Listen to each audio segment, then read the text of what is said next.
Bueno, vamos a continuar el programa de esta noche. Todo momento es bueno para que conozcamos pues un poquito más de cerca las leyes que nos rigen y cómo podemos defendernos cuando surge un problema. Es entonces el momento de ponerse en manos de profesionales, en este caso, con el tema que vamos a hablar, en manos de profesionales de la abogacía con años de experiencia. Vamos a hablar a continuación de temas jurídicos con Manzano y Asociados.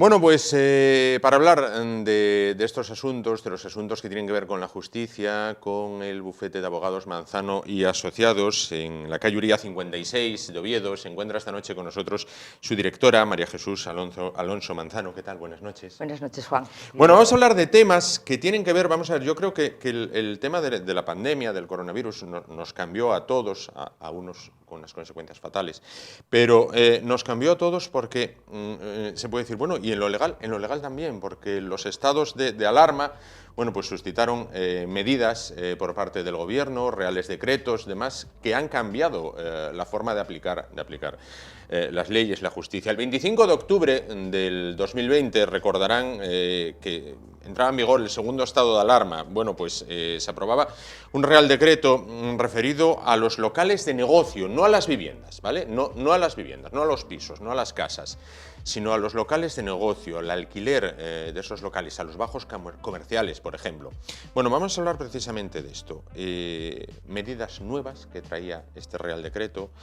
María Jesús, ¿quién se beneficia de estas medidas?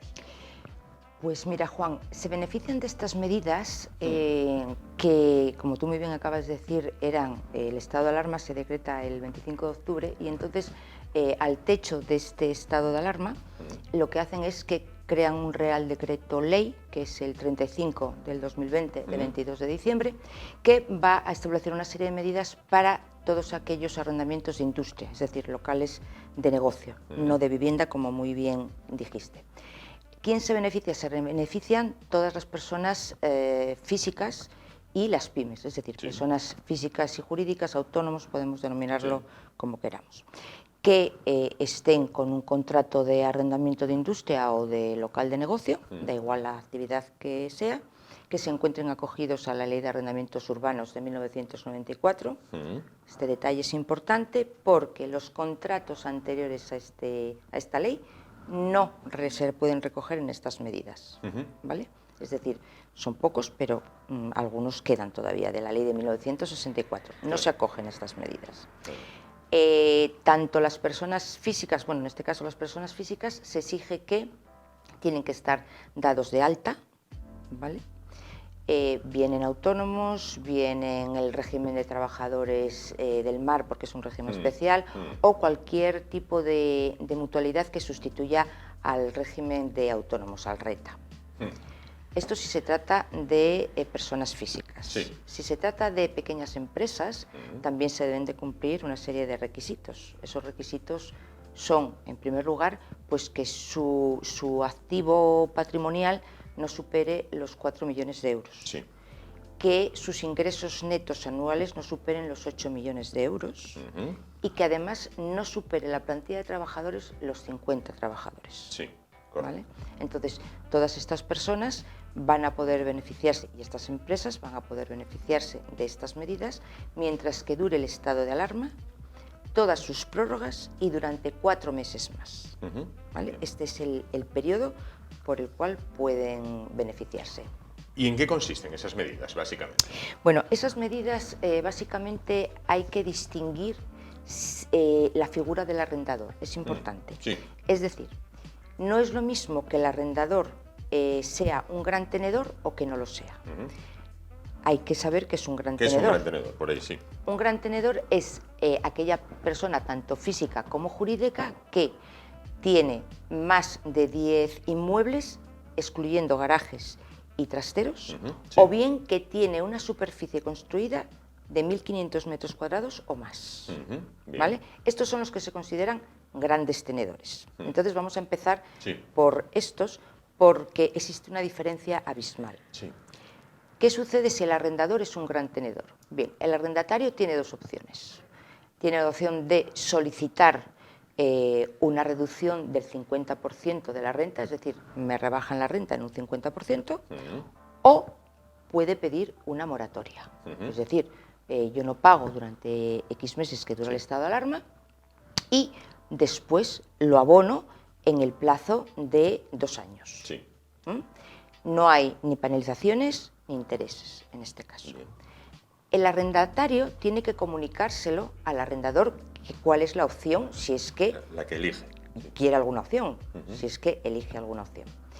Y el arrendador debe de contestar fehacientemente, es decir, de forma que quede reconocido por un Medianamente profas, claro. medianamente claro que se le concede la medida. Tiene 7 días para contestar el arrendador. Si el arrendador no dice nada, entonces se entiende que acepta la propuesta que haya hecho el arrendatario. Sería un silencio administrativo. podríamos Sí, llamarlo una así. especie de Sí. silencio. Sí.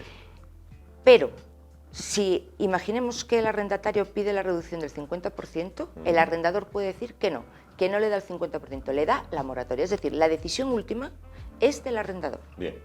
¿Vale? Bien. Es él, al final, quien va a decidir de qué manera. Si evidentemente no contesta, entonces nos encontramos con que va a ser la opción que escoja el El arrendatario. arrendatario, en este caso. Exactamente. Correcto. Tenemos que tener también en cuenta otra cuestión. Si ha habido un acuerdo previo, Sí. entonces no se puede aplicar este Real Decreto, las medidas que contempla. Si además se acogieron al Real Decreto anterior del primer estado de alarma, que era el de abril de 2020, tampoco se podrían acoger, salvo que las medidas de este segundo estado de alarma sean más largas en el tiempo, que lo van a ser seguro, y puedan acogerse por el tiempo restante a este segundo estado de alarma. ¿Vale? Claro. Entonces, estas son las condiciones para que el arrendatario pueda acceder. ¿Qué pasa si resulta que el arrendador es una persona física o jurídica que no es un gran tenedor? En este caso, es un acuerdo de voluntades. Es decir, el arrendatario puede solicitarlo, pero si el arrendador no quiere, no hay nada que hacer. Claro. ¿Es garantista, a priori, es garantista con el arrendatario? ¿Es garantista con el arrendatario? ¿Beneficia? ¿Beneficia al arrendatario? Bueno, sí, el arrendatario se beneficia. En el caso de que se llegue a ese acuerdo, tanto si es previo como si se acoge al del Real Decreto, sí, porque en cualquiera de los casos, si hay un 50% de descuento en la renta, imaginemos que paga 1.000 euros, pasa a pagar 500. Pasa a pagar 500, correcto. Y si hay una moratoria, pues entonces, bueno, tiene la Tiene posibilidad, ese periodo, ¿no? tiene ese periodo de no pagar. Claro. Este acuerdo, ¿qué acuerdo anula la aplicación de este Real Decreto? Bueno, decíamos la fecha de 35/2020 de 22 de diciembre. Sí, lo que se está queriendo decir es si la aplicación de este Real Decreto desactiva el anterior, Eso. que era lo que te comentaba. Sí. Si se acogieron al del primer estado de alarma... Es que vamos a dejar esto meridianamente claro, sí. Claro, hay un primer estado de alarma y un segundo estado de alarma. Sí. El primer estado de alarma era el del Real Decreto Ley 15 de 2020 de abril. Y el segundo es este, el Real Decreto Ley 35. ¿Qué pasa? Que el primer Real Decreto Ley, la verdad es que contemplaba muy poco tiempo del estado de alarma. Claro. Claro, no se contemplaba cómo iba a evolucionar esto. Una vez que ya se ve la evolución y se declara el segundo, entonces dicen, ¿qué pasa con aquellas personas que se acogieron al primer decreto, pero resulta que ahora llega el segundo? ¿Puedo renunciar al primero y acogerme al segundo Real Decreto? No se puede hacer, salvo que las medidas del segundo Real Decreto en el tiempo se alarguen más y entonces podría ser por el tiempo restante, ¿vale? Claro. Pero no se puede desactivar el anterior para acogerse a este que es más beneficioso. Claro. ¿Y cuándo pueden solicitarse las medidas y cuándo comienzan a aplicarse? Porque una cosa es cuando lo pidas y otra es cuándo se comienza a aplicar. Bueno, pues las medidas podían solicitarse, digo podían porque el plazo era 31 de enero, pero que realmente era el 30 de enero. Lo que pasa que, como no sabemos cómo va a evolucionar esto, es probable que vuelva a haber prórrogas. Claro. Con lo cual, el plazo era hasta el 30 de enero. ¿Cuándo empieza a aplicarse? Empieza a aplicarse al mes siguiente de haber contestado el arrendador en ese plazo de los 7 días que tiene. Sí. Es decir, imaginémonos que se le requiere el 20 de febrero, bueno, o en este caso el 20 de enero. Bien. El arrendador tiene 7 días hábiles para contestar, más o menos. el 25, por ejemplo. El 25, a partir del mes siguiente, de febrero. Correcto. Siempre al mes siguiente de haber terminado el plazo que tiene el arrendador. Claro. ¿Estas medidas del Real Decreto cubren otros gastos? No. No. Tenemos que tener en cuenta que un contrato de arrendamiento los hay múltiples y muy variados. Sí. Se puede contemplar la renta, se puede contemplar que el arrendatario se haga cargo de una serie de servicios, de ramas, Sí. Comunidades. Eso no está cubierto en ningún caso, solo y exclusivamente la renta, pero no ningún otro gasto. Nada más. Nada más. Todo lo demás queda excluido. Todo lo demás queda excluido. Correcto. ¿Cómo acredita el arrendatario los requisitos que exige este Real Decreto?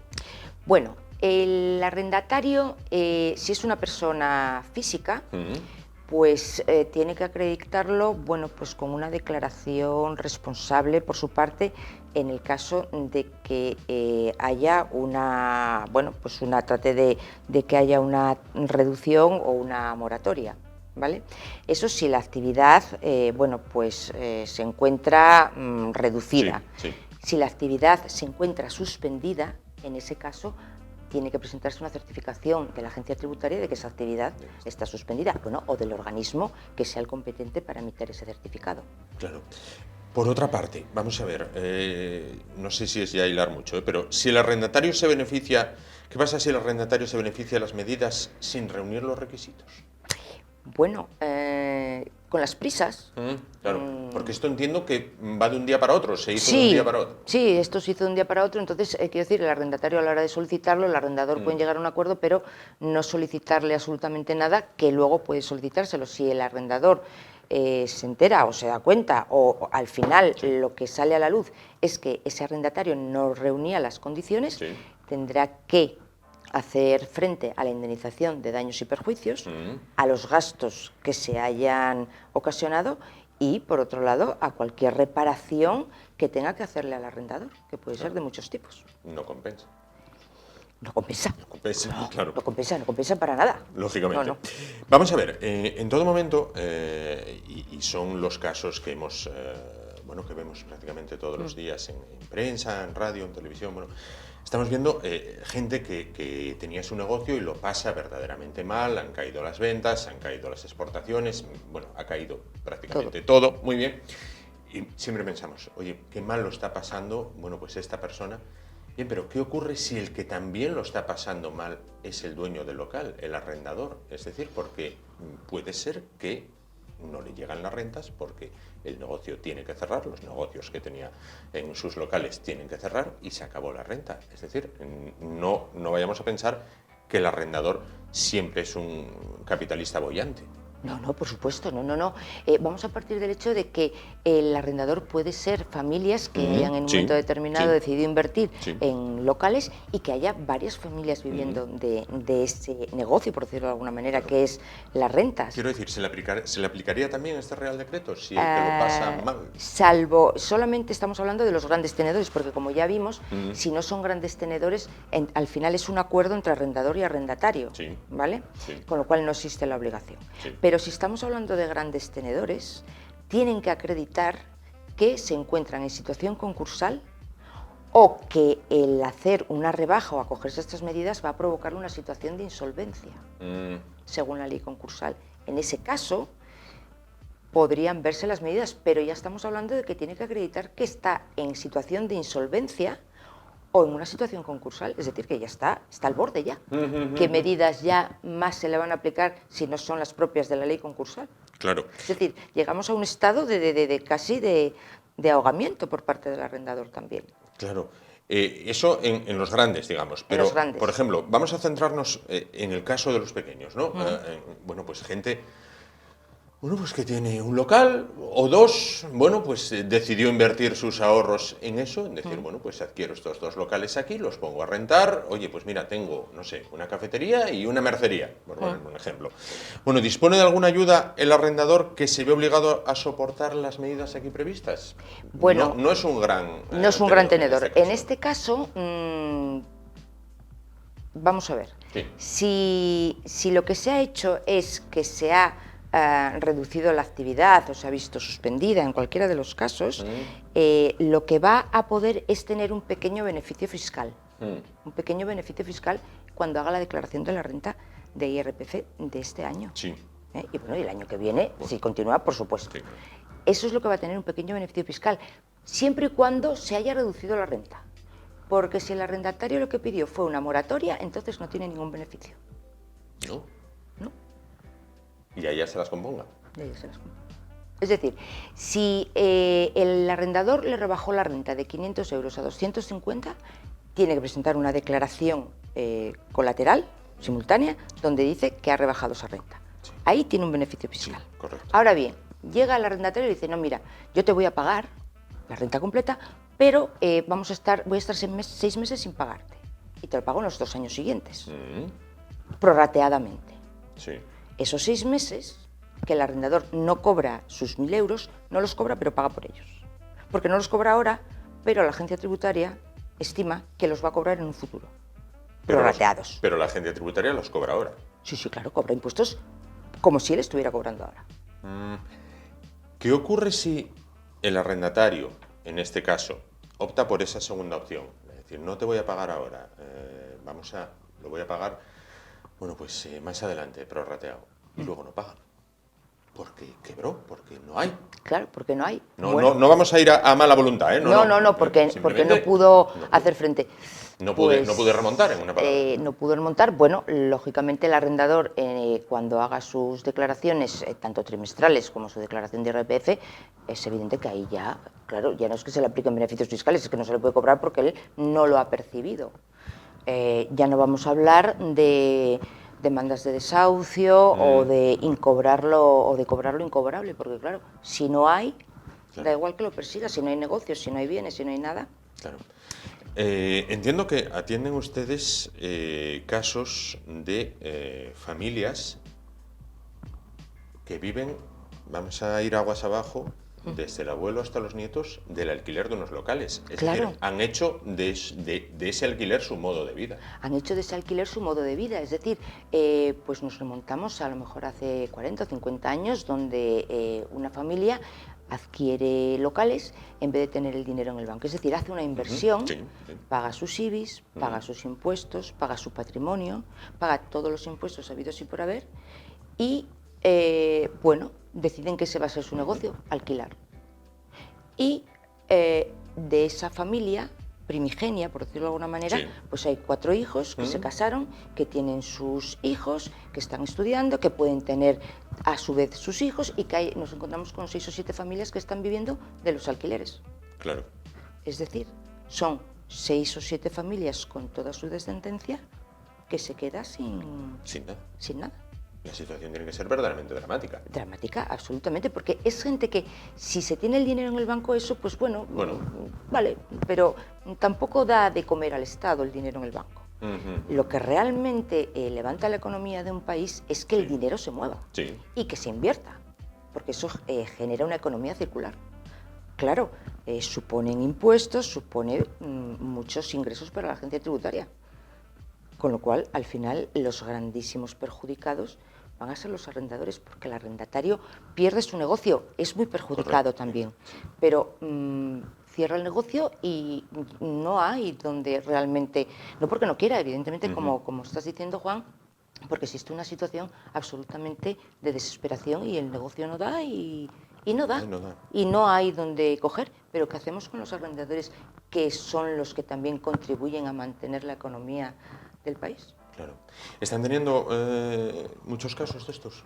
Sí, está habiendo muchos casos, tanto de una parte como de otra, porque la gente pues no se aclara muy bien a la hora de solicitar las medidas, cómo hay que solicitarlas, los plazos, se están complicando mucho las cosas. Y luego, bueno, pues se quiere llegar a acuerdos, no se alcanza ese punto de acuerdo, es complicado, es complicado. Ha habido, quizás por la premura de tiempo y la situación en la que nos encontramos cuando sobrevino todo esto, ha habido mucha premura a la hora de sacar una medida tras otra, no da tiempo, digamos, a digerirlo. No da tiempo a digerirlo, no nos da tiempo, pero no da tiempo a nadie.